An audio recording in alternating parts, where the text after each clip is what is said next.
Saya punya teman namanya Habib Mundir Musawa. Sebelum meninggal beberapa bulan, saya sempat duduk di rumahnya Habib Muhsin Al-Hamid. Waktu itu beliau tinggal di rumah Habib Muhsin berapa tahun sebelum meninggal itu. Kemudian beliau itu cerita bahwa beberapa saat yang lalu mengumpulkan kurang lebih 100.000 orang di Monas. Setelah acara itu selesai, usai, dalam hatinya ada perasaan bangga kepada Rasulullah. Dan alangkah bangganya Rasulullah denganku dalam hatinya. Alangkah bangganya Rasulullah, bahagianya Rasulullah denganku. Setelah itu beliau itu tidur bermimpi. Dalam mimpinya beliau berjumpa dengan Rasulullah. Wajah beliau berseri-seri karena bahagia atas perkumpulan para pencinta Nabi Muhammad mengagungkan, memuliakan Rasulullah.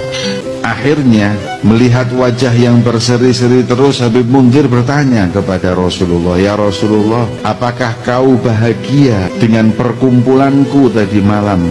Maka beliau, Rasulullah menjawab, "Aku bahagia." Kemudian Habib Mundir bertanya, "Ya Rasulullah, siapa yang paling membuatmu bahagia?" Dalam hati Habib Mundir tanya seperti itu kepingin namanya disebut, karena beliau yang memegang kendali semuanya. Kemudian kata Rasulullah, "Wahai Mundir, sampaikan salamku dan sampaikan kebahagiaan hatiku kepada mereka yang dari beberapa hari lalu masang umbul-umbul dan karpet. Mereka tidak disebut, tidak diagungkan, tapi mereka lebih capek dari yang di panggung, lebih capek dari yang ceramah. Orang tidak akan melihatnya, bahkan mungkin memandang dengan sebelah mata, tapi Nabi Muhammad melihatnya. Orang tidak akan membanggakannya, tapi Rasulullah bangga kepadanya.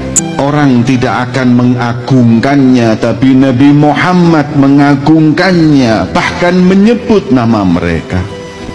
Kata Habib Mundir ketika bangun tidur, "Nyesel saya tadi malam di panggung, tahu gitu saya yang masang karpet, tahu gitu saya yang masang umbul-umbul. Kalau tahu begitu tingginya kedudukan mereka yang khidmah di majelisnya Nabi Muhammad ada di hati Rasulullah SAW. Apa hadirin yang kita inginkan selain mencari tempat di hati beliau Nabi Muhammad? Apa di dunia ini yang lebih mulia dan lebih indah dari seseorang yang memiliki tempat di hati beliau baginda Muhammad?